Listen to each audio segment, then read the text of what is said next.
I've Excellent. Well, my name is Neil Williams, and I live in Idaho in the United States. And we've got lots of political uprising going on right now. And my accountability partner and just partner in believing is Delphine Unterreiner from France. And have I completely butchered your name again? so you can even go with Delphine Lova. I prefer it like this now, Okay. but you've said it perfectly well. Okay. Well, so today you wanted to discuss the Three Waves by Dolores Cannon, Three Waves of Volunteers. So, would you be willing, please, to introduce Dolores Cannon to those who may be only a little bit familiar or not familiar at all with her work? Yes, absolutely. So yeah, I thought it was a good idea because we're going through a time of transformation. And Dolores Cannon, in her book, mainly it's called "The Three Waves of Volunteers and the New Earth." And so she's a hypnotherapist, but I would say like traditional hypnotherapist. And but while having sessions with her patients, her clients, something weird at first happened. It's like they were here for stopping to quitting smoking or eating bad or any addiction they had. And then something bigger came out, like a voice of wisdom. And it was almost the same in every patient. And it was like she connected to something so big, like the over self, I think someone called it. And then she started writing down what happened when connected to that over self, like the planetary self, or, well, life force, or some say God, or something bigger. And what came out is that she is talking about a shift, something that is supposed to happen now. Apparently, it's like a very special time on Earth right now. And we've all heard about the revelations, the apocalypse, things like this, and even the Mayans at the time, the Mhm. prophecies. And but she says it's not the end of the world, it's just the end of one world. That's the old Earth, if you talk her language. And we are getting prepared. And apparently, that's the process. We're in the middle of it, prepared to go to the new Earth. And this can be a very challenging and triggering time. And this is why I wanted to talk about it. So, when I Okay. say the change is ongoing, what what do you perceive, and do you have examples of the symptoms that you're feeling right now that we're in that period of time? Well, as you talk about the change, the first thing that occurs to me is I've got children at all stages. I've got a little girl who's uh 10 going on 20. She thinks that she is in charge, and so she's going through a phase of rebellion. I've got kids who are healing from injuries and going through puberty, and I've got adults who are realizing, oh my goodness, this adulting thing is kind of challenging. Paying all of my bills and having children, being responsible for other humans. And that to me, each one of those phases, and well, then there's my own personal phase of, oh my goodness, I can't do what I did when I was 20 or 30 or 40.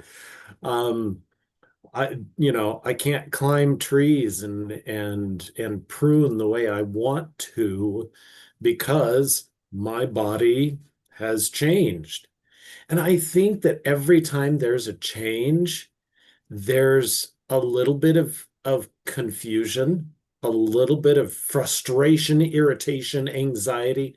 I want to do this. I used to be able to do this, but now I can't. You know, my daughter used to be able to crawl under the chairs at the dining room table. Now she's too big. I used to fit in certain pants. Now I can't. I'm too big. Again, I love the pictures you're giving about transformation and growing. It's just, yeah, it feels like this. That doesn't work anymore, actually, because yeah, I've grown up. And right now, you may be experiencing some symptoms that are more psychological or even, I would say, energetic. And it's true that people may experience extreme sadness, extreme anger, Uh-huh. a lot of extreme emotions. And because they cannot live the life they have been living for so long, because right now, that new earth, that new energy is an energy of truth, an energy of authenticity. And if you're not Mhm. connected to your true essence, just who you are, actually, what your soul wants, well, you're gonna get like hard patches, yes, or rough Yeah. patches in life. And to tell you, Yeah. hey, you need to take that away. Does that resonate with your experience too? Yeah. You need to grieve the past and you need to let it go. You can't hold on to the past. You just can't. And the more flexible you are, the more flexible we are with, oh my goodness, there's generational trauma coming up in my life. I'm reacting the same way with my spouse or partner as my parents did. Well, gee, it's not a big surprise because they're reacting the same way their parents did, and their parents and their parents. And we're now, as Bob Proctor would say, the confluence of all that generational trauma coming together. And you're right, as we change as a society, as a community, as a world, we've each individually got to deal with that unfinished business that has been floating down through our generations. I love your expression, unfinished business. And this is so how I feel currently. And I realized that you were talking about those generations, and we could really also use the comparison with those waves of volunteers. The first Mhm. wave after, I think, World War II, then you have those after in the 60s or 70s, or yeah, Yeah. and our generation, I think, or at least mine, I'm not sure, and then the Mhm. children. And um and actually it's, well, you feel that that weight, that you can have it on your shoulder, and now you cannot bear it anymore. It's just, Mhm. it's too heavy. And the thing is, you also, you say you have to let go, but I would say right now it's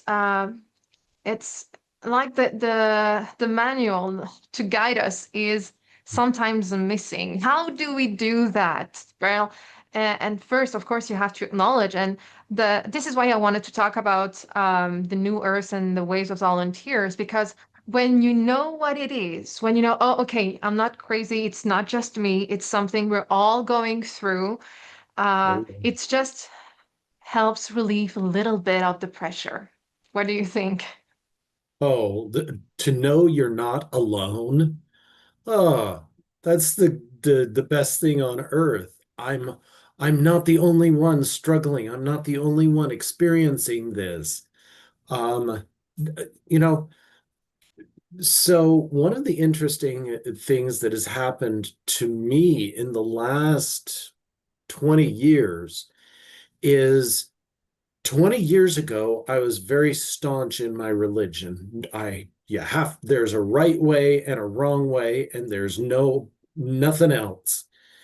And in the last 10 years, I've been introduced to energy healing and personal development in a way that I had never been introduced before, taking a deeper dive. And I've been introduced to all of past lives, all of these things that I had no idea you could learn from, that you could heal from, and that they would affect your daily lives. So, 12 years ago, I went through some severe anxiety. I was severely depressed. I was on medication. Uh, I didn't know what to do. And then somebody introduced a book, The Emotion Code. Here, you ought to try this. Well, what's fascinating is that 3 years earlier, I'd been introduced to it, and I said, "Oh no, that's terrible. That's straight from the devil." Now I use the emotion code as quickly as I use an aspirin, um, because energy is real. It's absolutely the truth. So I was part of the waves. In my own life, I have experienced different waves. Now I'm at a place where I just can be here and it's okay. There's not as much of a struggle to get through daily life. But I had to go through the other two phases to get here. And I guess, there will always be waves as long as you're alive, just like the cat coming onto my lap again. You just Yes. have to accept it and you will feel comfortable in the storm again. And we actually, yesterday, I had a beautiful conversation. We are not comfortable in those threshold moments where we are transitioning. Transition is really not comfortable, but this is where you learn so much about yourself and who you are. And this is where you get the biggest lessons in those times of transition. And I guess the different waves we have are different, but they are all connected to each other. Just like, the first wave of volunteers, apparently just after World War I, there had to face extreme violence in terms, yeah, the war, the traumas, and they did their best. And because they didn't have the tools, they had to, well, life goes on, whatever happens, life goes on. You had to be alive, you had to feed your children, you had to rebuild everything Yep. and just go on. And then second generation arrives, and yeah, that heavy weight from the first generation is still here. And but they're doing their best, but differently. And They sought a lot of escapism, it seems to me. There was a lot of turmoil in the US, there was the civil rights movement during that time. And also there was a lot of drug use, alcohol use, sex. There was all of this mix and mash of, we want to deal with the trauma of the past, but we don't know how. So we're going to try and escape it. yeah, like take the pain away. And that's just so human to do, you don't want to feel pain, actually. Mhm. And but guess what? What is not dealt with is then ingrained in your DNA. It's just present in And your body. passed on. Yes. And That's why some people have health issues that are connected to their family stories, and they're not aware of it. Yep. And once they learn that, oh, for example, I discovered, I heard something.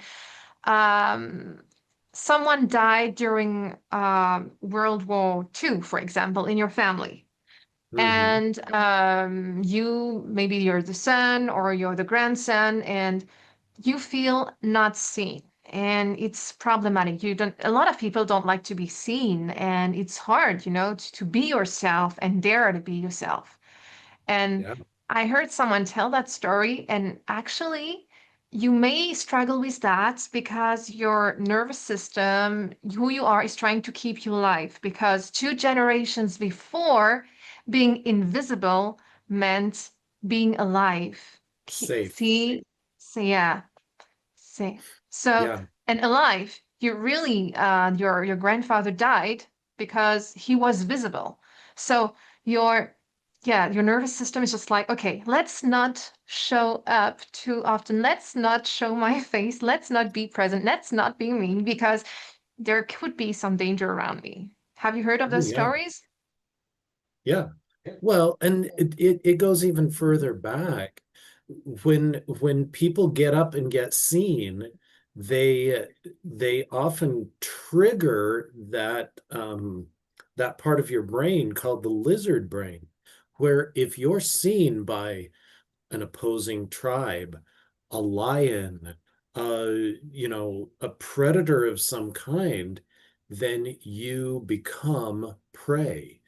And so, according to evolution, you want to remain hidden, you want to remain unseen. And showing up in the world, though, is is so fulfilling. Showing up in your life, it's it's magical. It's desirable.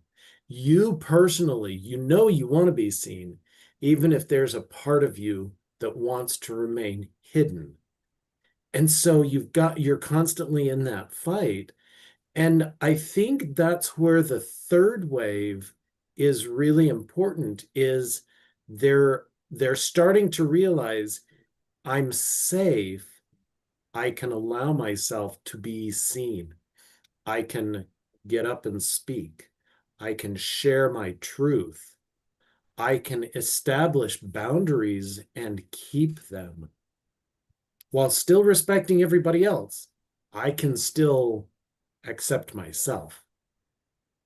Yeah, and I can have the life I want. And I think it's a lot of that Gen Z generation, or sometimes people call them the crystal children, or that new generation of children that is really misunderstood. And Mhm. because they have like an emotional intelligence that we didn't have maybe, or the past generations, we had it but differently. And they are really straightforward, and they see clear in so many situations, and they will just tell you the truth how it is because they just can see and speak the truth. And adults for former generations are really not used to hearing the truth, I'd say. Well, we're not used to it. And quite frankly, the truth is often uncomfortable. Again, always Yeah. uncomfortable. But once you get shown the truth, you can begin to process it. You can deal with it. It doesn't have to remain hidden and scary and behind the scenes. It doesn't have to remain the monster under the bed. It can come out and you can see that it's not really a monster and it's not really that scary. I think one of the main characteristics of that new world or the new way of being is that you cannot hide anymore, and everything that has been hidden will be seen by all. And that's why not many people share that uncomfortable truth. And especially, for example, in the world of personal development, um, where because it's still that hierarchical system behind it, and you have to be at the top, you have to be someone. If you're not, well, you're not worthy. And a lot of coaches are actually depressed, and nobody talks about that. And yeah, because if you really show who you are, you think that you'll be rejected, you will not be legitimate, when actually, hello, everybody's going to go through that moment of life, because transformation means like it's like shedding your skin. A new You're gonna have a new Yeah. skin, a new you're gonna be you, because guess what? You come here, everything is gone done so that your own truth will not be revealed, because you have to reveal it, you have to connect to it. And so first you're going to get all society bumping against to say, okay, you have to do that. You got to get a job, a family, buy a house, an apartment, a car, and travel the world. Maybe that could be a good thing though. But everything can be a good thing. But doing it knowingly, connected to who you really are, is different. And so when you're not connected, everything gets painful. Your job gets painful, your relationships get painful. And unless and until you wake up to those hardcore truths coming Yeah. up. Yeah. Unless and until you process through that energy that you've inherited, um, you will. I believe that this generation, this third wave that quite frankly I'm raising, we've you and I have given them the opportunity to deal with some of their stuff. We've also given them the information to be able to deal with some of this stuff. And back in World War II, the personal development movement, it was in its infancy. It was growing, it was available, but it wasn't available to everybody, and it wasn't available easily. By the 60s and 70s, that's when you get a new wave, the Wayne Dyers, and you get the beginnings of Tony Robbins and Mary Morrissey. But and they're building on the shoulders of Joseph Murphy, Neville Goddard, Napoleon Hill. So they've been established. They got a good start. This next wave moved them forward.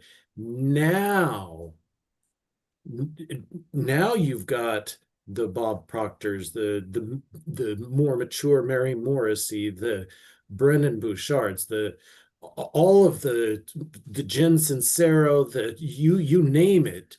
Abraham Hicks showed up. Bouchard, not Bouchard, Abraham Bashard. Bashar. Bashar showed up. All of these different people showed up because we've now opened up enough that we can access Cryon, Richard Rudd. We've opened up enough that we can now start to accept more and more understanding and process through this negative energy and transmute it into positive energy for growth. And one thing I think is not often said about growth, growth feels lonely. And not many people are able to understand. Well, of course, your people around you will not understand your identity anymore. And it's funny because you used my name before, and this is part of my process. I don't want to belong to any identity. I just want to be me, and I choose. That's a way of choosing and Mhm. having your own identity. And you're gonna have, yes, that phase, in between, very uncomfortable, very lonely. And one piece of advice I heard yesterday and today yeah, it's just repeating itself.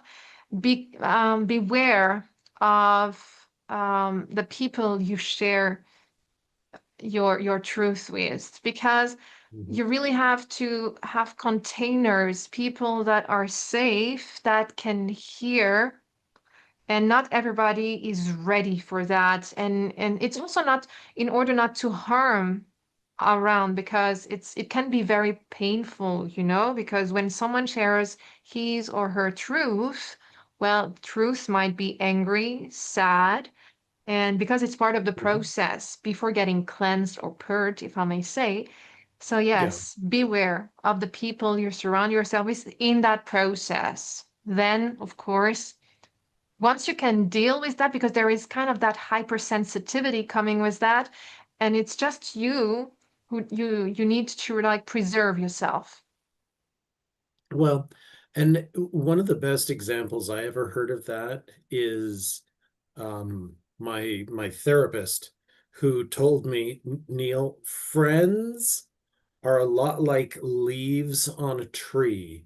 You start out and it's so small and it grows and it spreads and it's wonderful and it you nourish the leaf for a little while and then the leaf nourishes the plant for a while.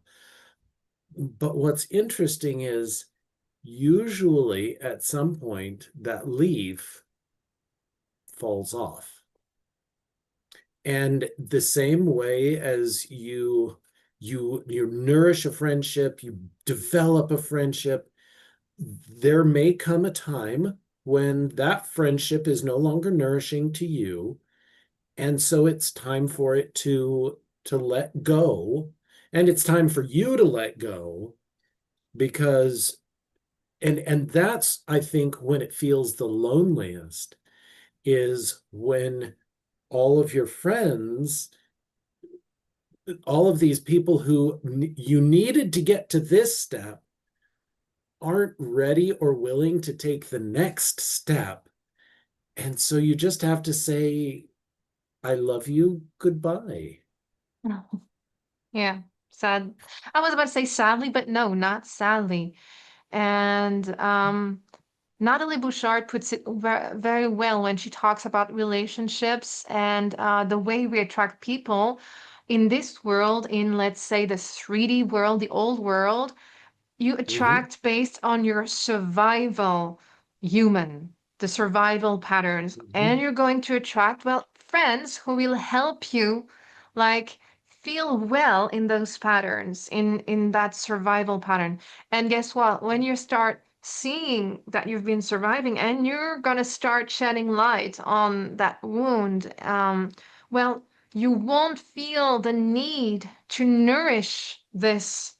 And so, but of course, if your friendship is like open and you're growing together, well, Mhm. it will grow. It will not fall off.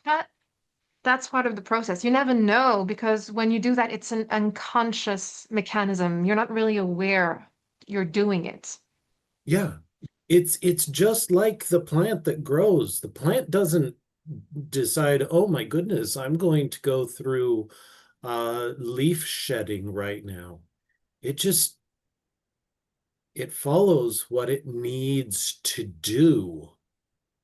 And I think the same thing happens to us so often. I mean, Delphine, it's been 5 years since we started doing this, meeting once a week, talking about books, talking about recordings, going through programs together, learning together. And to me, this technology is the most amazing thing on earth because before nine, before year 2000, I don't think it would have been possible for me to meet someone in France and talk to them regularly about personal development. I don't think it would have been possible. But by the year 2020, when we were going through COVID, that was the most natural, normal, understandable, easy thing on the face of the earth. And so I didn't care where you lived as long as we harmonized. And because we harmonized, we're able to sing our song together across the world.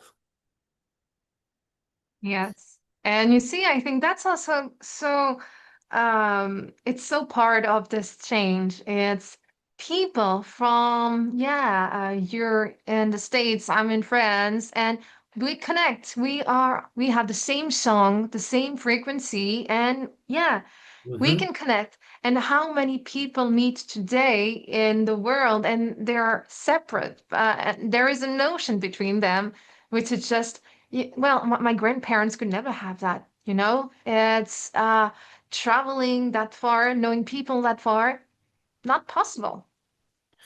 Well, your grandparents probably made friends with the people in their village, in their work, and in their church.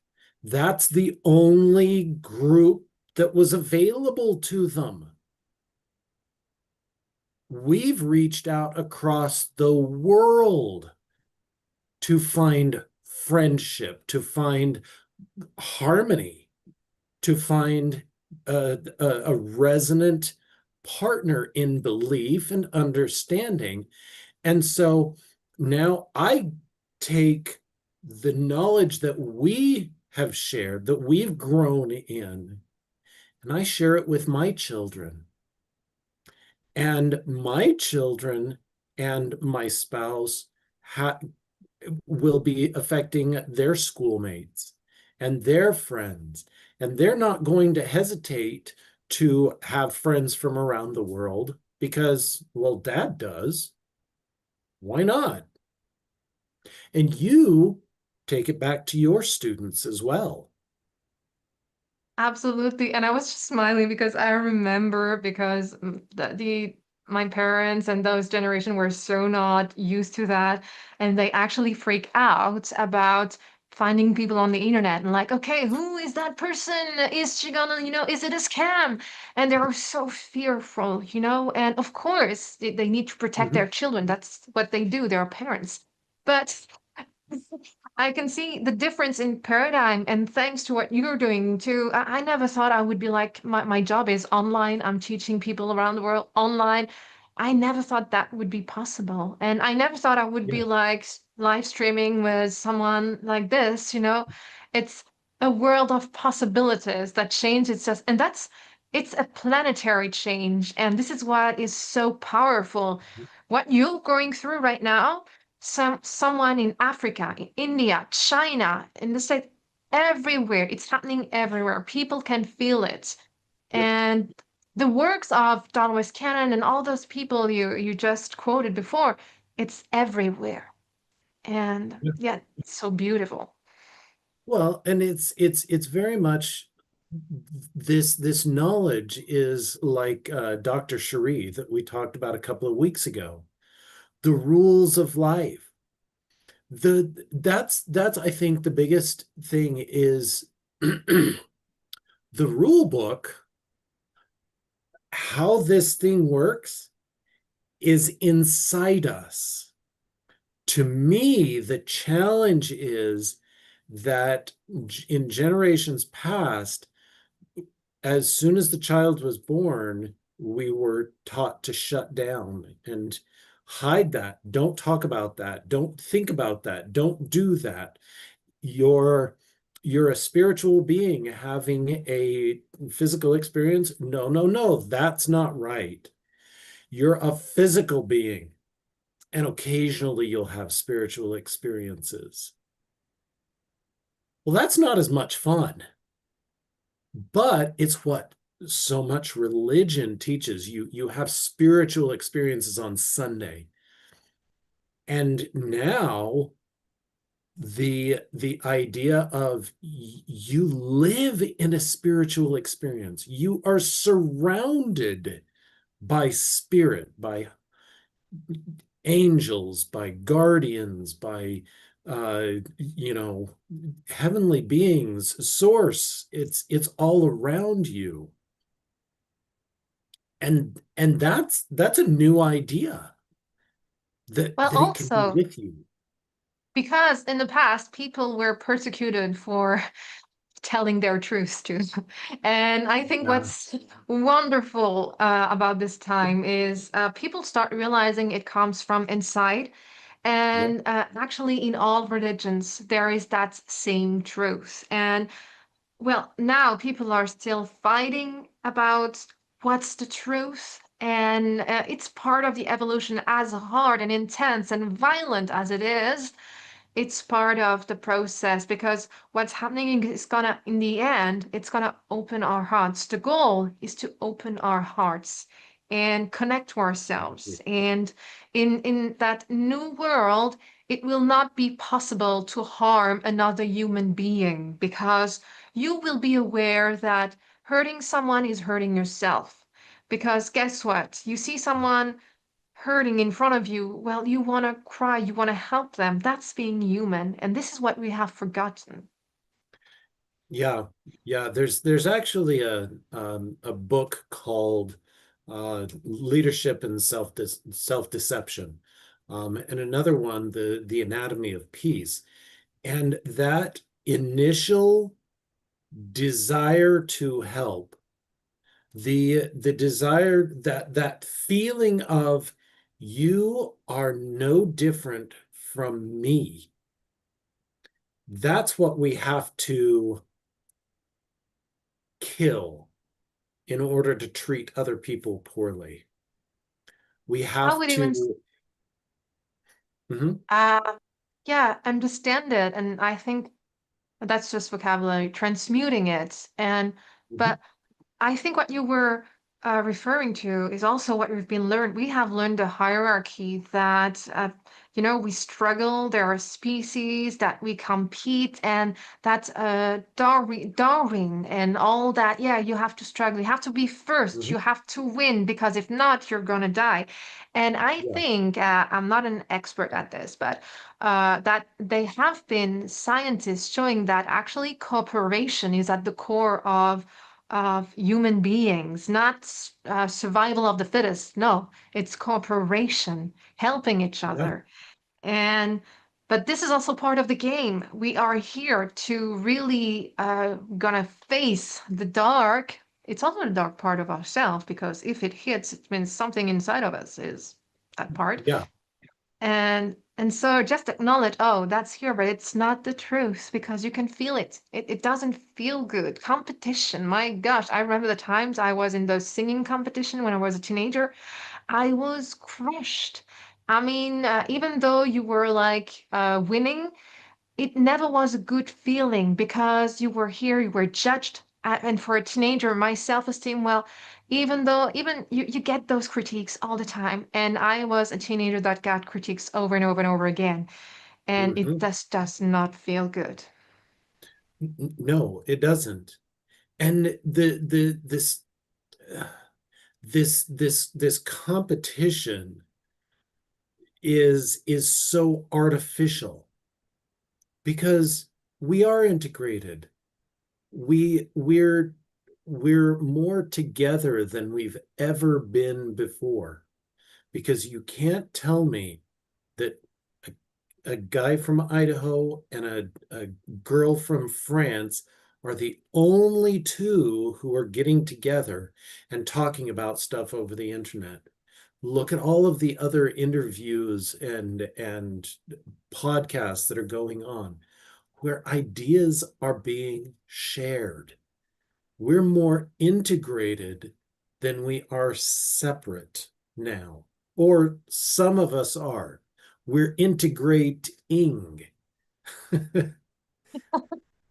And this is, yeah, that's so true. And this is what I actually really Loved when I started my journey in personal development, and because it really opened my mind because I was really competitive. I had learned that I had to be the best grades, you have the job, you earn the most money, and then I arrived, I remember in well in LA, Bob Proctor seminar, and yeah, I like amateurs compete and professionals create. And knowing that there is only one of you, yeah, like you said, there are plenty of people having conversations, interviews, and but we are all different. What we are doing, well, it's Mhm. special song, and everybody has a special song. And this is why we cannot feel threatened by anyone because nobody is gonna coach like you are going to coach, or Yep. yeah, see? And nobody's going to teach language or do other coaching activities the way you do. And that's it. That's why there are so many different radio stations. It's all about frequency. You and I, we're flying at a frequency that is unique to us. Our frequency is the same. That's why we could come together from around the world. And we're reaching out to people who are attuned to that frequency. I hate Western music. It's just the way I'm built. Um, I love classical music. I love hip hop. So my radio station preferences are set to certain things on the dial. Those things, those that music always pops out. Every time I change the radio station, those pop out. And human beings are receiving and broadcasting stations. That's what we do. We are broadcasting out and we are receiving. What are we tuned into? That's what we see. Just like you said, if you see something, it's because you're tuned into it. Yes, you cannot connect to something that is not resonating with you. And but for that, you have to start and wondering what is it that I love? What is it that I feel like doing? Where does my joy come from? And what's the most surprising is that often, because we have been conditioned, um, the very things that are kind of make you feel that you're afraid of will be the things at which you will thrive, actually. And I swear, I never planned to become an English coach, an English teacher, working online. I didn't want to teach adults. I didn't want to teach groups. Guess what I'm doing today? It's and each time it has been that way. I never wanted to be live on the internet, and because at the time, yeah, it was, yeah, that maybe you can call that those past generational traumas, being invisible, things like this. Yeah, And but you have to be willing to go beyond that comfort zone that Bob Proctor calls the terror barrier, which is gonna come at you all the time, and you yeah, have to be brave enough not to, because most people, what they're going to do is like, okay, they're going to go back to the life they had before. They're not going to push through. And just know that you will have to push through. And the more you're going to go through that terror barrier, the easier it gets. yeah. In fact, I would say one of my favorite books is, yeah, James Clear, Atomic Habits. And I think the reason that I like that book is because he teaches you a very simple way of camping out right at the terror barrier. If and the more time you spend there, the more the terror barrier moves away. And so you keep moving forward. And the more comfortable you get with the terror barrier, by doing little tiny steps, go to bed on time, drink more water, eat a better diet, read a book, exercise, make that one phone call. The more you find ways to get comfortable in right up next to that terror barrier, the easier it's going to be for you to process through that generational trauma and move beyond it. I'm still amazed the number of books that showed up just when I was ready for it, just when I needed it. You actually sent me one of the most fascinating YouTube videos, and I fully intended to listen to all 2 hours of it. I listened to 15 minutes of it, and that was just exactly what I needed to be able to move forward. Uh, it took away my fear. And see what you're saying. And I know I bring her up a lot. Natalie Bouchard has right now, she works on the nervous system because the terror barrier is nothing more than your body freezing, your body being used to being in terror for not doing things as it used because we have like protection mechanism. And what you're saying, go to Yeah. bed early, read, and because you're actually soothing your nervous system, which will enable you then and enable your body because actually it's the body that needs to be calm and at peace. And yeah, it's just calming your nervous system to be able to continue.